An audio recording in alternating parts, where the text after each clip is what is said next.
We are so excited to have Whole Foods Market as a new sponsor because it just makes sense. We're all about good food and healthy choices, so this feels like such a natural fit. And fall is the season where we always end up hosting. Whole Foods Market makes it so easy to pull together a spread that feels special without stressing. For us, frozen pizzas are a go-to, and right now they're 50% off with Prime. And since Halloween is around the corner, I love that all the candy at Whole Foods Market is made without synthetic red dyes, no high fructose corn syrup, and no artificial sweeteners, which obviously is my jam. And the best part, if I'm busy with the podcast, I can just order pickup or delivery and still look like I planned it all out. Make your next fall gathering delicious and memorable with Whole Foods Market. Save 50%. That's right, 50% with Prime on select frozen pizzas through October 28th. Terms apply. Visit your local Whole Foods Market today, in-store or online. Happy fall. This podcast is for informational purposes only and should not be considered legal, medical, or mental health advice. The views and opinions expressed do not necessarily reflect the official policy or position of the podcast and are not intended to malign any religion, group, club, organization, business, individual, anyone, or anything.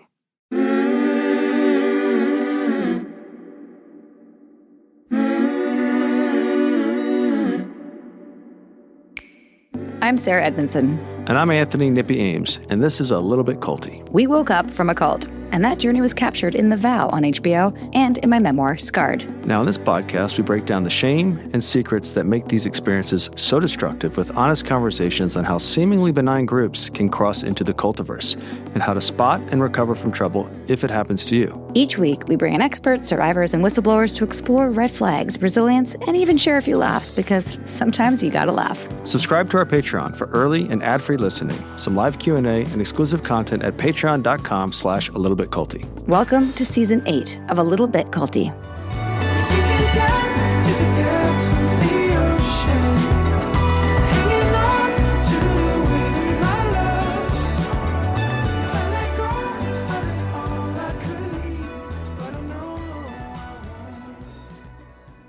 Welcome back. Oh, did you? Oh, did you go? It's official. Yeah. It's a fish. We took a poll. We polled on Patreon. We polled on the Instagram. We just asked people on the street. Not many people on the street. Troy like and Ace. one or two. Troy and Ace also decided it's a little bit extra. This bonus episode is just a little bit extra. ALBX. Elon Musk wants to buy us out. Stop bringing Elon Musk into our podcast. Y'all, it's not true. Do not listen to him. How you doing, babe? Good. I think the question is, how are you doing? I'm Fresh good. back from the NYC after doing Julian Dory's podcast. Oh my goodness. 5 to 6 hour It was a conversation. 6-hour podcast. I don't think you and I have spoken for 5 to 6 hours straight. No. I feel very close with Julian now in a way that I anticipated. Oh, really? Do I need to be worried? He's 32. Yeah. He's very Does that negate him from I mean, I guess not, actually. Yeah, I was gonna say. We did cover a lot of ground, including like stuff about our relationship that I've never really talked about publicly before. Do I want to hear this? I think it's going to be great. I just don't understand. Like, I don't think why would anyone listen to me for like 6 hours? But you were saying it's because It's a he probably great question. cuts it up. He's going to cut it up and make little clips. Well, I looked into his business model. And that's what he does. He makes I clips. think he does clips, and the clips get a very considerable viewership. And then 6 hours to cut up Sarah. Who wouldn't want millions and millions? All I will say, and I texted him this after, is just it's very rare to find somebody, especially a dude, that was so curious and had so many great questions. And I just felt like I was like, okay, we'll just cover this quickly. He's like, no, I really want to understand this. And I hadn't had to talk about a lot of the details, like, you know, how Lauren got me into DOS and all those steps and like the night of the branding, which recently in interviews have been like, that's why I wrote the book. You know, it's all in the book. And I'm pretty good at stating that boundary. I felt like in this case, 5 hours, you're going to have to I might as well, get in the weeds a little bit. But I hadn't talked about it in a You while. were just killing time. I was just like, let's get through this. But I also was like, this is, you know, it's a different audience. He's got a very different demographic. He normally talks about things like Epstein and more political stuff and aliens even. Like, he's got a very wide berth, but he's trying to do Joe Rogan. I don't know. I mean, we didn't talk about what his strategy is, but Not a bad business model. No, I really enjoyed it. What's interesting is he doesn't edit, and as you know, we edit and try to keep it tight. And his is more like, no, it's just loose and real and casual. So interesting. We'll see how that does. Well, there's kind of two modalities of listening to podcasts. There's the 45-minute hour hit, which is like you can do during a workout or a walk. And then there's ones that are 3 to, I guess, 6 hours is what you just did, that you would spend time with Sarah for about a week in between dropping kids off and whatever. And I normally, when I get those, I normally will pick someone who's interviewed a world leader.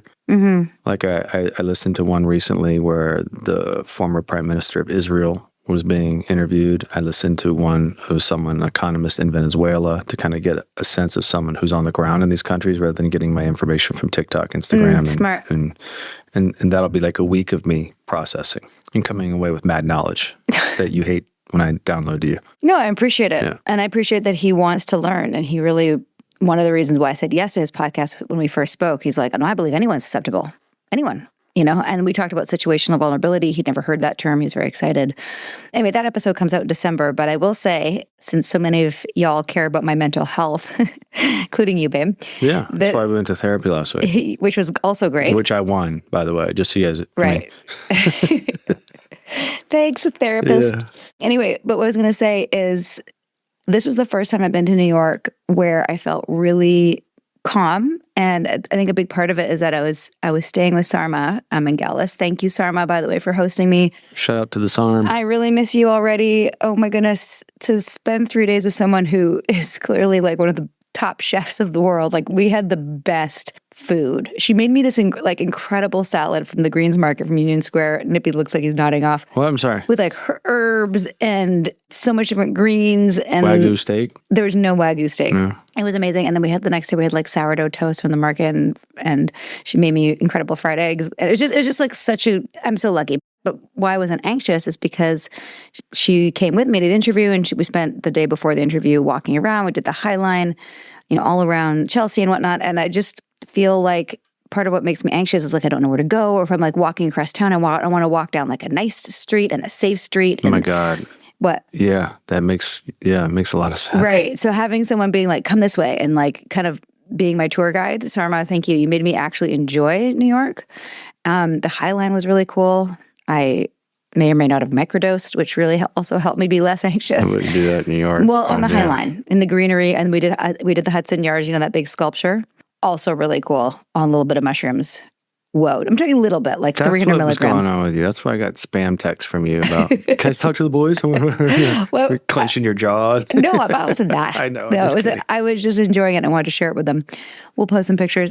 Anyway, Sarma's a gem, and one of the things we were talking about this when I was visiting her that's so cool is that even though we're newer friends in this cult space, because we've been through something similar, we just get it, and we don't have to like...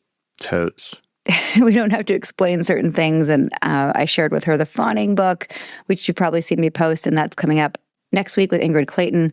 Incredible book. And surprise, surprise, Sarma and I both fawn. Fawn Stars. Fawn Stars, new word. We're people pleasers. So we were really working hard to not do that with each other. So like if I ask a question and she'd say yes, I'd be like, are you sure? Is this really what you want? Like it was a great person to practice with. So thanks, Sarma. And if you've not read Sarma's book, she gave us a signed copy, and that's going to go in a prize spot here in our office.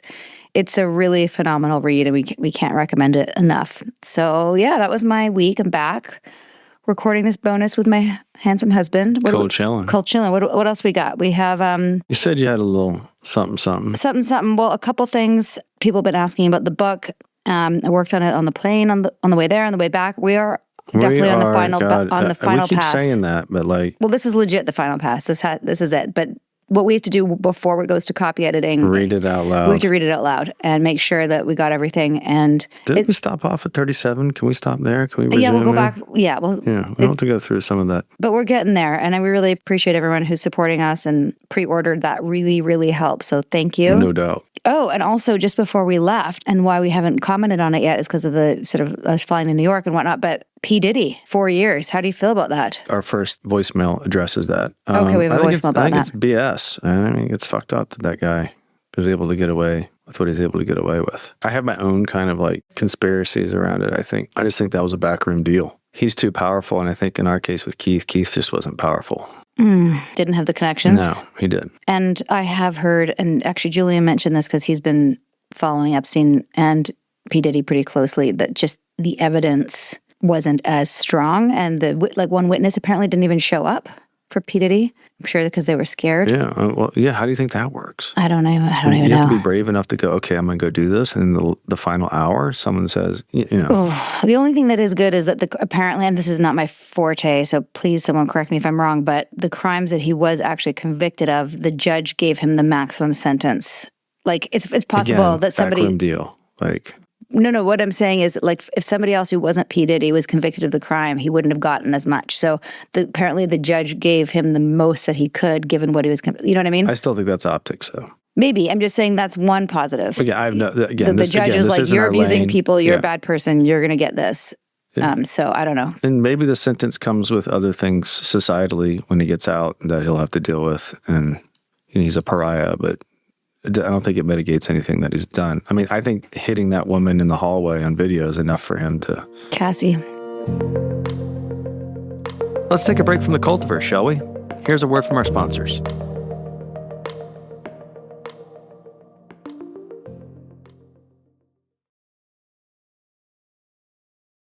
Escape's over.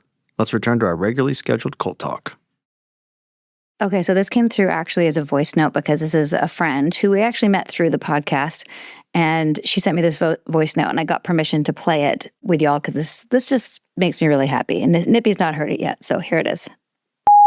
Hello, my dear. I hope that your trip to New York was awesome. I wanted to say hello and see how you were doing, and also share a quick, little bit culty testimonial. Because you guys basically saved me $3,800, I'm convinced. I did not expect to find culty dynamics in a photography course, but there was this woman named Sarah Petty who was offering a free 5-day workshop because I started doing my photography stuff again. And she was offering a 5-day, it's 1 hour a day for 5 days, workshop on how to get bookings and how to turn your bookings into whatever, more revenue and shit.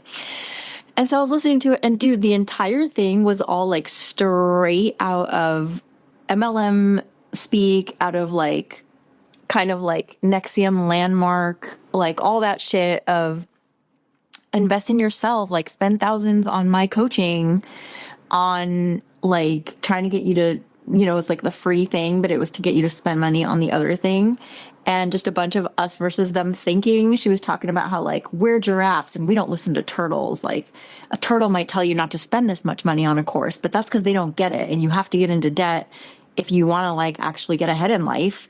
It was fucking gnarly. And I'm convinced, because I know myself, that if I had not learned all the shit I have from you and Nippy and all your guests and shit, that I would have spent $3,800 and been I guess I have to invest in my business, or else clearly I'm not serious about it. So thank you for saving me $3,800 and a headache from this woman who was super toxic. Anyway, love you, and I hope we can catch up soon, and I'm thinking of you guys. Okay, bye. Yara, I'm so happy. And again, since we saved you $3,800, you should put that more money towards coming to visit us here in Atlanta. Don't you think? Mm-hmm. Yeah, steak dinner. That's great. No, I'm so happy. I feel Our podcast worked. It worked. I feel we get a, can I get my next stripe on my sash, please? No, don't do that. Okay, so what else do we have for today? We also have a note that came through from Nikki Minich, who made a post on our Instagram. Do you want to read the note? It's in one of the captions of me holding a bunch of books. I always wondered, how do you both have time to read all these books? Yeah, so do we. Write books, do your amazing podcast, and raise a family. Love your posts and the podcast. I can relate to so many of the things you post and what you share in your podcast, especially your humorous banter with one another. Can't wait to read your newest book. Nippy's still learning how to enunciate, but thank you for reading that. Nikki, thank you. Yeah, it's tricky. I will say it's a balance. Sometimes it feels really good, and sometimes it feels like I'm drowning. And I definitely failed at it for season 8. I try to balance booking guests who have a book and guests who don't have a book, because we are crushing books at a rampant pace. Yes. And what a gift that we're kind of forced to read books, because I know I certainly wouldn't finish them if I didn't Well, have you it. listen to them. That's so, Nikki, in answer to your question, how I do it is I get it on Audible. If it's not on Audible yet, many books are in PDF form. I put it in Speechify, and Speechify is an app. I actually have like a referral link for a discount if anybody wants to DM me, and I'll send it to you, because it's an app that reads. It can read it can read an article, like if you're walking and you want to read an article, it will play it for you. But what's cool is that you can choose the voice. You can have Snoop Dogg read it to you. Obviously, this is AI. Most of the time. Oh, it's not Snoop No. taking the time to read? No. Oh. It's most of the time I have Gwyneth Paltrow reading it to me. I love her voice. And a lot of free time on her It's just hand. ironic, obviously, because, she's goop and all that. But Joe Rogan for women. yes. And so that's how I will almost always have a book in my ear, in like one ear, while I'm doing laundry, cooking, putting my makeup on, and or like prepping the next podcast. Sometimes we listen to podcasts of our guests on other podcasts. And, obviously I don't do that when I'm with the kids. We are failing a little bit because our book was supposed to be out a while ago. So we haven't done it quite yet, but we're close. We are raising kids. There's no pause button on that. Right. We really did think that the book would have been done over a year ago is what our plan was. But we want it to be good, and we want it to sort of be our legacy, and we want to be able to put a little bow on it and say, here's what we learned. Here's what we learned, and then pass it on. So it's hard. I wouldn't say we're nailing it. I think one thing that Nippy and I are good at is we're very disciplined in our, fitness and our eating healthy. So we have a routine. We have a good routine. Thanks, Nikki. And what about our voicemail? Do we have any fun voicemail today, Nip? Before we read that, I want to read you this thing that I showed you last night. Okay. I think encapsulates everything that's going on, political division, all that stuff. Intellectual loneliness isn't just about wanting deep talks. It's about realizing how few people can tolerate complexity. It's noticing how quickly people rush to have an answer, not to understand, but to feel right. It's watching people form entire worldviews off headlines, vibes, and whatever reels told them last. It's the silence that follows when you say something that doesn't fit neatly into someone's script. It's not arrogance. It's exhaustion from always having to code switch between what you actually think and what's safe to say around people who shut down at nuance. And no one warns you. Once your brain learns to stretch, small talk doesn't just bore you, it alienates you. You're not looking for smart people. You're looking for people who are still thinking. I feel that. Can you explain code switching for people who don't know what that is? I mean, it's a term where you basically adapt to the person. It relates to fawning. It relates to all these things that we talk about. Basically being a chameleon. You put on a different persona based on how you think the other person is thinking. I don't really do that. I guess I probably do that more. Yeah, I'm done with that. And the reason I brought it up is because I've been here for quite some time. And Sarah came back from something about a year ago. She's like, oh my God, I finally understand what you're talking about. I couldn't do it. And you fell right to sleep. And you don't do that often. No. And I was like, well, exhausted. listen, the way to get you to fall asleep now is send you to small talk parties and you come home fully exhausted. Well, it's just like, I want to talk about depthy things. And it's just when you're, oh, what grade is your child in? Like, it's just very surface. It's not, but you're even talking about the bait, like when you get into what's going on in the world and you have to adapt to who's around you. You can't really say what you think, and that's hard. Well, you can if you're around the right people. We can't have nuanced conversations. You're pigeonholed into, what are you? Are you this or are you that? And it's not always that. And we get into that in some of the voicemails, do we not? Yeah. Before we do, real quick, people were asking what are our guests lined up. We have somebody that's like, it seems kind of random, but it's actually really cool. This guy named Danny Wrench. He's an American chess international master, commentator, tournament organizer. He's the chief chess officer of chess.com, which like my kids play, which is super cool. Why are we having him on the podcast? Because the reason he got so good in chess is because he grew up in a religious community where the organizers got like obsessed with chess and made him play and practice chess. So you sure it's not a chess community that practices religion? No. It was the Church of Immortal Consciousness. And that sounds like one of the many medium people that we've had on the podcast, married to a Est, which turned into Landmark. Ex-member made this community. Anyway, we'll get into it next week, but that's been fascinating and also kind of cool because my kids are into chess, our kids. Then we have, I think you contributed at least 50%. Yeah. Then we have Ryan from Love is One. We have never had a survivor from the podcast. Then we have Sean Prophet, who is the son of Claire Prophet from Cut, Church, Universal, and Triumphant, which we talked a little bit about with Joe, which landed this week. Then we have Ellen Hewitt coming back to tell us more about One Taste. Shalise from Cults to Consciousness. That's all I'm going to share for right now. A little break for Thanksgiving. And then we're actually booked all the way up pretty much until January, which is amazing. So that's what we got lined up. And let's go to the voicemail. Who's our first guest? Sabra Zahn, and she addresses the P. Diddy thing and has a pretty good explanation. Hit me up. Hi there. I just wanted to call and comment on the P. Diddy case that everybody's all upset about, which is completely legitimate. On today's podcast, you were comparing why did Keith Raniere get prosecuted and P. Diddy did not. I think a huge component of that is Raniere was so narcissistic about being recorded. The amount of audio and video footage was extraordinary. And I think unsurpassed amongst most of the culty leaders we see. Additionally, there were some key witnesses that came forward that could verify his behavior, which I think that were on the inside. And I think P. Diddy's prosecutors didn't have as strong of evidence in that area. But think of the video and audio that we have on Keith. It's unbelievable listening to him talk about the sort of sadistic stuff he wants to do. So anyway, that was my thought. That's why the prosecution, God bless them and all of their hard work, I think had a leg up in being successful. Anyway, just a thought. You guys are great. Have a good day. Bye-bye. Thank you for making me feel right with my assessment. That was great. Yeah, I pretty much nailed it. Summed it up. And we'd love to know what your thoughts were. People did comment on Instagram the day of the sentencing. But let's keep this conversation going. Let's get to the bottom of this one. Let's take a little break from the Cultiverse. Here's a word from our sponsors.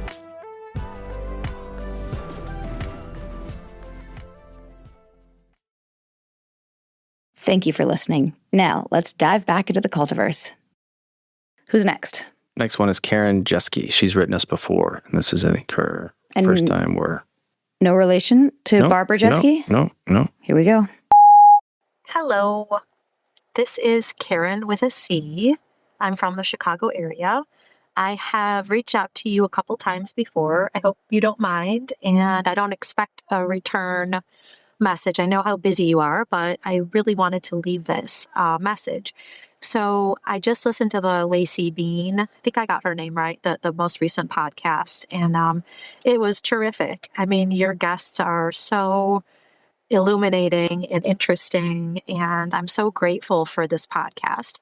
I do want to comment, however, that when AA is brought up and sponsorship is brought up, I do get very triggered with a lot of personal experience in AA. I'm talking thousands of meetings. The sponsor role is definitely culty. And, I have been immersed in secular, non-religious recovery. The first secular group started here in Chicago in 1975. It's called Quad A. And so just kind of to hear, about recovery and getting into 12-step programs, I mean, we really need to take a look at this. I've got a lot more to say on it. I'd love to share sometime. If you ever want to hear my thoughts about it, I'd love to share with you. I am a therapist and I've been a social worker for decades. I worked in a substance abuse treatment program in the late 80s until the mid 90s. And I graduated from DePaul University with a degree in psychology, and then the University of Chicago with a degree in social service administration. And it's just, and also, did you know that we don't say the word alcoholic anymore? It's alcohol use disorder because it's not moral or anything like that. It's a physical dependence on alcohol. And so in our diagnostic manual, the DSM-5-TR, which is like the revised version, the most recent one, it's alcohol use disorder. So even the phrase Alcoholics Anonymous, I mean, it's so problematic in so many ways. The text was written in the 30s.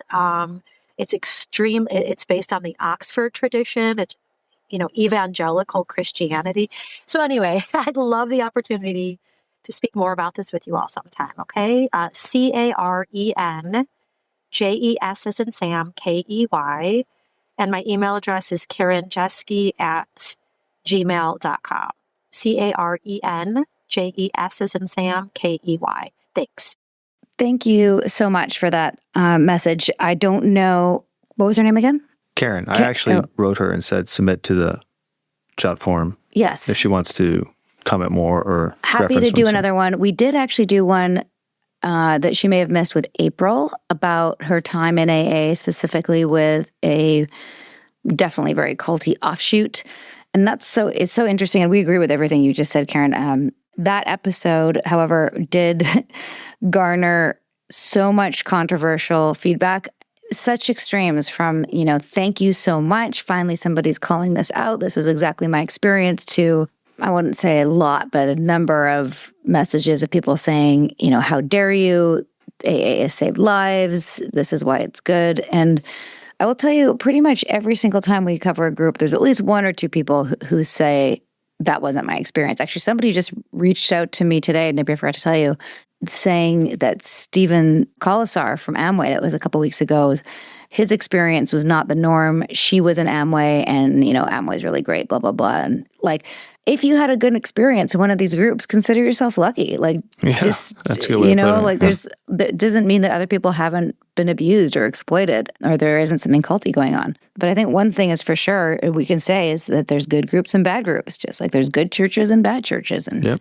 Thank you. And we'd love to keep chatting about it. And we're here for the backlash as well. I actually think she sent me back some emails. Okay, great.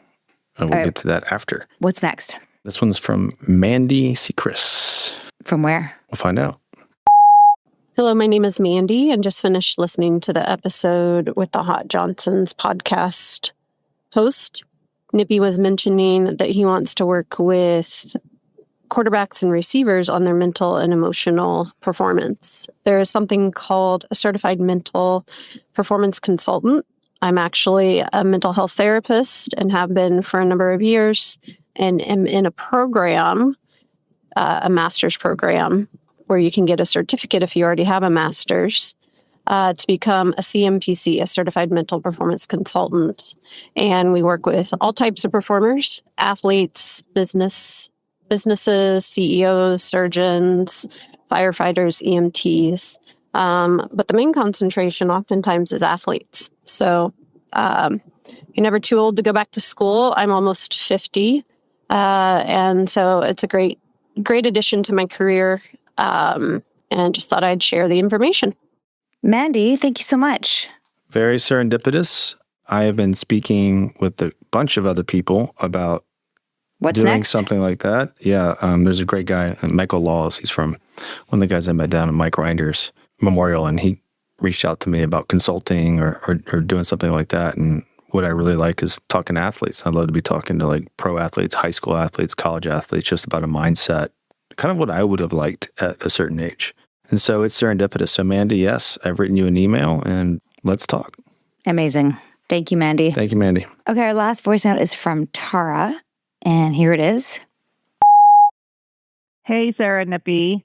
I love a little bit culty. I've been slightly obsessed ever since I found it, which I found it because a friend of mine heard Sarah on Glennon Doyle's podcast, and she came to me and said, hey, this woman, Sarah, was in a cult, and there were things that she was saying that I've heard come out of your mouth.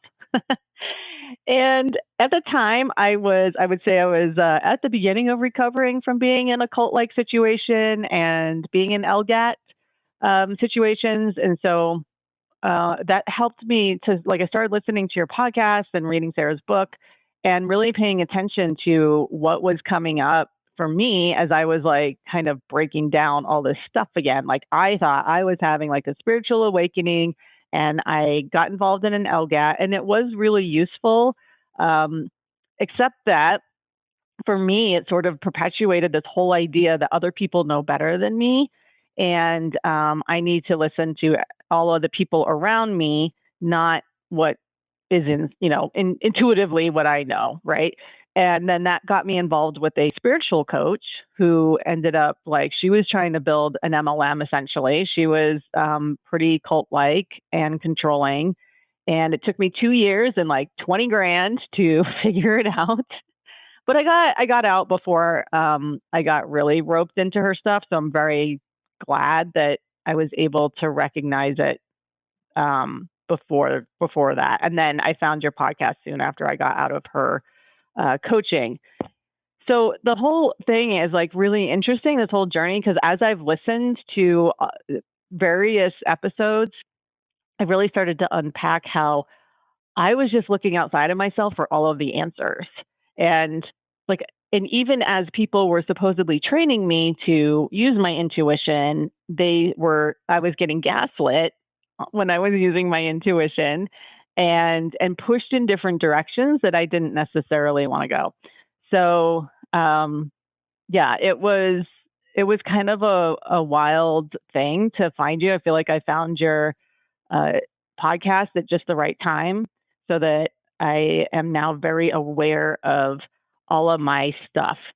The other great thing for me was that I happened to be working with a therapist. I've been working with her for years, and she is she's an expert in narcissism, and had revealed to me that she had her own cult-like experiences, especially in the spiritual space, and so that was also super helpful for me to break all this stuff down. So I just want to say, keep doing what you're doing. It's so needed. And those of us who, again, I was the person who thought I was too smart to get involved in a cult, and there I was. Thank you. Thanks for sending that. Any thoughts, Nat? Yeah, I think there's always someone that's looking to intercept your experience of intel and kind of say they're the ones that's presenting it, right? Because I think the answers are, it's what we're talking about this morning. The answers are inside. Nature is your guide kind of thing. If that's a spiritual take on stuff, and there's always someone that's going to try and corrupt that. Nah, I'm saying? I do. Well, that was our bonus for the month, and there will be more bonus over on Patreon. We're going to have Mark Headley for a live Zoom Q&A. In fact, we asked our Patreon members if they have any questions. I don't think we gave them enough time to post their questions, but one person, Adalia, asked if we would be doing an NYC meetup soon. Sarma and I did try to arrange that for this trip to do something at a bookstore, but we weren't quite organized enough, and we really want to do it once our book is out. So maybe we'll do something where I interview her. Where would we do that? And sign books. Where should we do it? People who live in New York City. Ask Amanda Montel. She might know. The Strand. That'd be cool. It's right around the corner. And other places in other cities. When our book's out, where should we go? Where do you want us to be?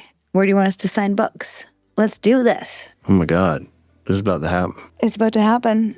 All right, people. I hope you enjoyed this week's content with Amy Duggar King and this bonus, and we'll see you next week with... And I love the speak pipe. Please leave those messages. I finally get an interface because I'm not a TikTok, Instagram guy, but doing that, I got we get to interact with people. Yeah, I liked it. It was great. Thank you. Thank you for everyone. Took the time to do it. Yes. Till next time. Sinking down to the depths of the ocean, hanging on to the wave of my love. If I let go of it all, I could leave, but I know I